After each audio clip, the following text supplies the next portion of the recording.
আবার সাফাই গাইছো? ওইসব ট্রেন্ড ফ্রেন্ড আমি বুঝি না। দেখো ওইসব ট্রেন্ডি ফ্রেন্ডি হতে গেলে না কোন দিন দেখবে রেপড হয়ে বসে আছে। কি যাতা বলছো বলো তো? ঠিকই বলছি। হঠাৎ এই অধমকে জরুরি তলব? আরে বিকাশ বাবু যে কতক্ষণ? এই খানিকক্ষণ হলো। এনিথিং রং মানে কোনো প্রবলেম?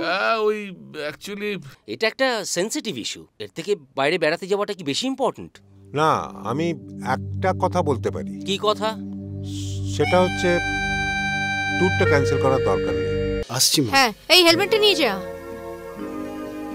এই পাঞ্জাবির সাথে হেলমেটটা ভালো লাগে না মা। আসি। হেলমেটটা নিয়ে গেলি না?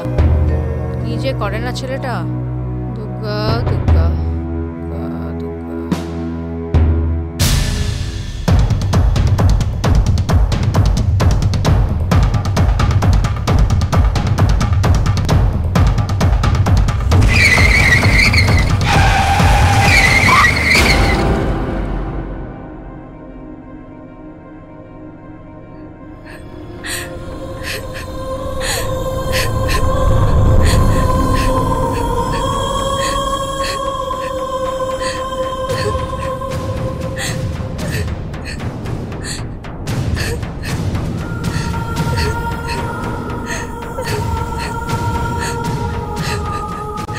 শুভর অ্যাক্সিডেন্টে মারা যাওয়াটা লীলার পরিবার খুন বলে মনে করে। সেই কারণে তারা ডিটেকটিভ সোমকে তদন্তের ভার দেয়। শুভর মৃত্যুতে লীলা মানসিক ভারসাম্য হারায়। এদিকে ডিটেকটিভ সোম অপরাধীদের শাস্তি প্রদান করে। তারপর কি হলো? তারপর আবার কি হবে? পুলিশ এলো, গ্রেপ্তার করলো, নিয়ে চলে গেল, বাস খেলা খতম। হ্যাঁ, যাকে বাড়িতে অন্তত একটা ভালো খবর শুনলাম। ভালো খবর? আরে তুই নাকি ব্রিলিয়েন্ট রেজাল্ট করেছিস, সেটা ভালো খবর নয়? হ্যাঁ, ওই আর কি। তা বলো তো তুমি কি কি গিফট দেবে আমাকে? তোর কি চাই বল? আসলে রেজাল্ট আউটের পরে নতুন সেশন শুরু হতে বেশ কিছুদিন সময় আছে, তাই ভাবছিলাম যদি কোথাও গিয়ে ঘুরে আসা যেত। Not a bad idea. আমি এখন কিছুটা ফাঁকাই আছি, তাহলে চল মামা ভাগ্নে দুজন এক্সপেডিশনে বেরিয়ে পড়ি। ও দিদি জামাইবাবুকে ও আমি ম্যানেজ করে নেবো। কোথাও যাবার প্ল্যান হচ্ছে বলে মনে হচ্ছে। ও তুমি এসে গেছো? তা কি সারপ্রাইজ দেবে বলছিলে? কি সারপ্রাইজ? এই নাও তোমার সারপ্রাইজ। এটা কি? তোমার favourite book, Robert Ludlum. Robert Ludlum? Oh my god, thank you very much. শুধু থ্যাংক ইউ বললে কিন্তু চলবে না। আগে বলো যে তোমাদের কোথায় যাবার প্ল্যান হচ্ছে আর আমি সেখানে জয়েন করতে পাচ্ছি কি না। তোর আবার কি দরকার আমাদের সাথে যাওয়ার? দেখেছো মামু, ও তোমাকে কারোর সাথে শেয়ার করবে না। আমি কিন্তু এবারে শুনবো না, আমি কিন্তু তোমাদের সাথে যাবই। ও তুই চিন্তা করিস না, আমি দিদির সাথে কথা বলে নেবো। না মামু, মা কিন্তু রাজি হবে না। আমি জানি না, তুমি যেভাবে হোক মাকে রাজি করাও, আমি তোমাদের সাথেই যেতে চাই। আরে বাবু চিন্তা করছিস কেন? আমি ঠিক দিদির সাথে কথা বলে ম্যানেজ করে নেবো। হ্যাঁ, একদম চিন্তা করবি না। খুশি? রবার্ট লাডলাম। বিয়ে? হ্যাঁ বিয়ে। আমি অবাক হবার মতো কিছু বলেছি? দেখো, ছেলে মেয়েরা বড় হলে সব বাবা মাই তাদের বিয়ের কথা ভাবে। না না, সেই ঠিক আছে, তাহলে এত তাড়াতাড়ি? তাড়াতাড়ি মানে তুমি কি বলতে চাইছো? শিলার এখনো বিয়ের বয়স হয়নি? না না না, আজকালকার ছেলে মেয়েরা এত তাড়াতাড়ি বিয়ে করে না। তাছাড়া আমি ভাবছিলাম যে... কি ভাবছিলে? দেখো, একটু হায়ার স্টাডিজ করুক, তারপর একটা প্রফেশনাল ক্যারিয়ার বেছে নিক, তারপর না হয়। ওই আনন্দেই থাকো। মেয়ের তো কোনো খবর রাখো না, মেয়ে কোথায় যাচ্ছে কি করছে, শুধু মেয়ের তরফদারি করে যাও। ওহ কি আশ্চর্য, আমি কি আমার মেয়ে ভালো চাই না? কি রকম ভালো চাও তুমি? হ্যাঁ, এই যে মেয়ে পড়াশোনা শিখিয়ে তুলে বন্ধু বান্ধব নিয়ে হই হুল্লোড় করছে, বাড়ি ফেরার কোনো ঠিক ঠিকানা নেই, এটা তোমার চোখে ভালো? একটু কাঁচা বয়সে তো। শোনো, যেসব জামা কাপড় পরে রাস্তায় বেরোয় না, আমার মরে যেতে ইচ্ছে করে। আর তুমি সাফাই গাইছো। কেন অবুঝের মতো কথা বলছো? দেখো, এটাই হচ্ছে আজকালকার ট্রেন্ড। আমি অনেক ছেলে মেয়েদের এরকম পোশাক পরে ঘুরে বেড়াতে দেখেছি। হ্যাঁ, আবার সাফাই গাইছো? ওইসব ট্রেন্ড ফ্রেন্ড আমি বুঝি না।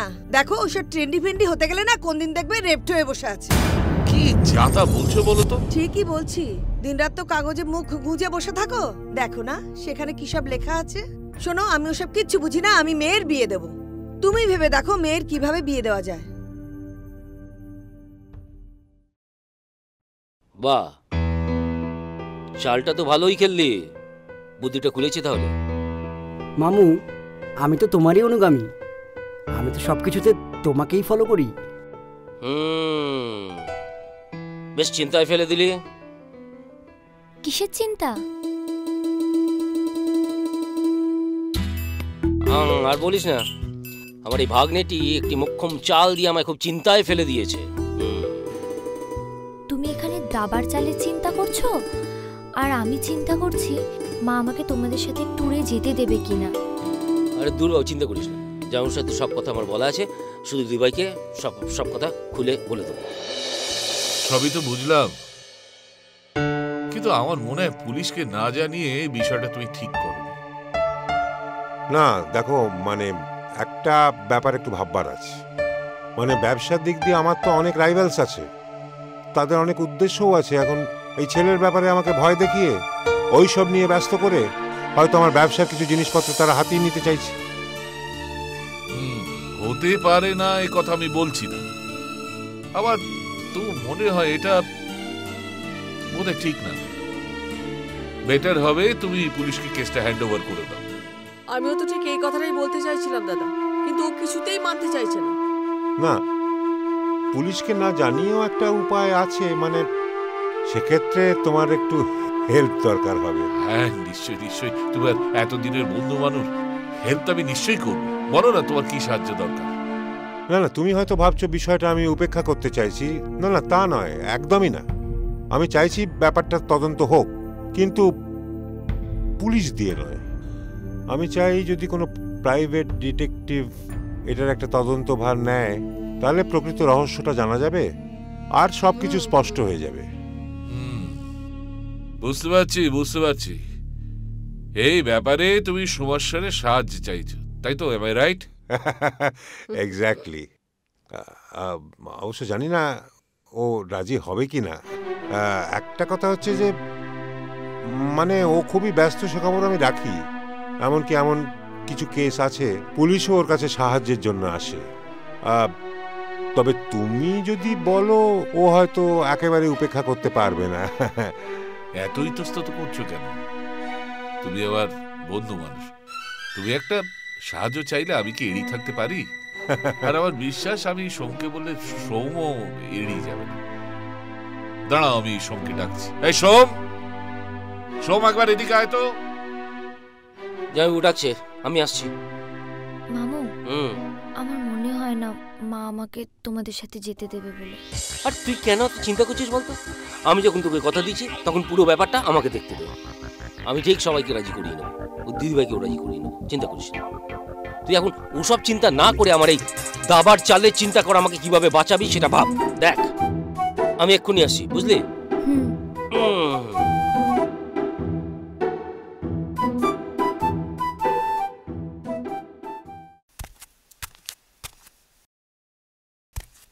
কি জামাইবাবু, হঠাৎ এই অধমকে জরুরি তলব? আরে বিকাশ বাবু যে, কতক্ষণ?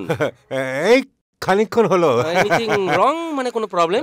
ওই অ্যাকচুয়ালি কি রে, মামুর হয়ে এখনো ভেবে উঠতে পারলি না কি চাল দিবি? সবই তো গুলিয়ে যাচ্ছে।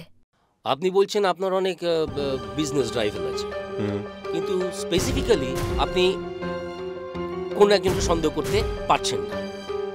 না, আমি সেভাবে কাউকে ঠিক আইডেন্টিফাই করে উঠতে পারি।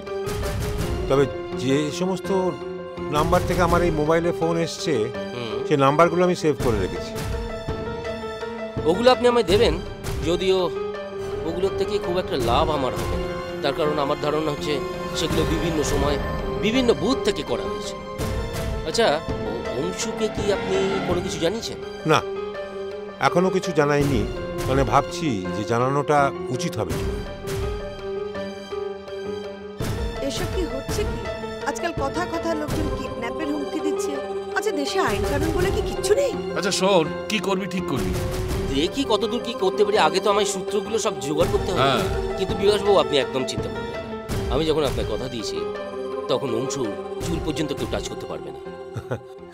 আমি খুব নিশ্চিন্ত হলাম। আর তোমার কাছেও কৃতজ্ঞ। এই দেখো আবার তুমি শুরু করলে। হ্যাঁ একদম ঠিক কথা। আরে বাবা, সোমেশ্বর মুখার্জি থাকতে অংশুর কেউ কিচ্ছু করতে পারবে না, আমি আপনাকে কথা দিচ্ছি। কিন্তু জয়বাবু, ওই রাতুলকে বলে কিন্তু আমাদের প্রোগ্রামটা ক্যান্সেল করাতে হবে। হ্যাঁ রে, তুই কোন প্রোগ্রাম ক্যান্সেলের কথা বলছিস? আরে বাবা, এবছর রাতুল ভালো রেজাল্ট করেছে বলে আমাকে বলেছিল ওকে নিয়ে একটু বেড়াতে যেতে, আর তার এই সমস্ত ব্যবস্থা করে রেখেছিলাম। কিন্তু এই কেসটা যদি আমি হাতে নিই তাহলে তো সেটা পোস্টপোন করতে হবে। এমা ছিচি, আমাদের জন্য আপনার ট্যুরটা ক্যান্সেল করতে হলো। ছি, এইভাবে বলবেন না, এটা একটা সেন্সিটিভ ইস্যু। এর থেকে বাইরে বেড়াতে যাওয়াটা কি বেশি ইম্পর্টেন্ট? না, আমি একটা কথা বলতে পারি। কি কথা? সেটা হচ্ছে ট্যুরটা ক্যান্সেল করার দরকার নেই। তোমরা যেরকম যাচ্ছ যাও, শুধু সঙ্গে তোমাদের অংশকেও নিয়ে যাও, তাহলে ওর একটু ঘোরাও হবে, কলকাতার বাইরেও থাকা হবে, আর সঙ্গে সোমও থাকবে, নজরও রাখা হবে, ওর কোনো বিপদও হবে না। কথাটা মন্দ বলনি সোম, তোর কি মত? নট এ ব্যাড আইডিয়া, আমার কোনো আপত্তি নেই। তবে তদন্তটা কিন্তু আমি আমার মতো করেই করব। কি জানাবো? হ্যাঁ, দেন ডান ডান এরকম আরো অনেক সিনেমা দেখতে হলে ডাউনলোড করুন ক্লিক অ্যাপ।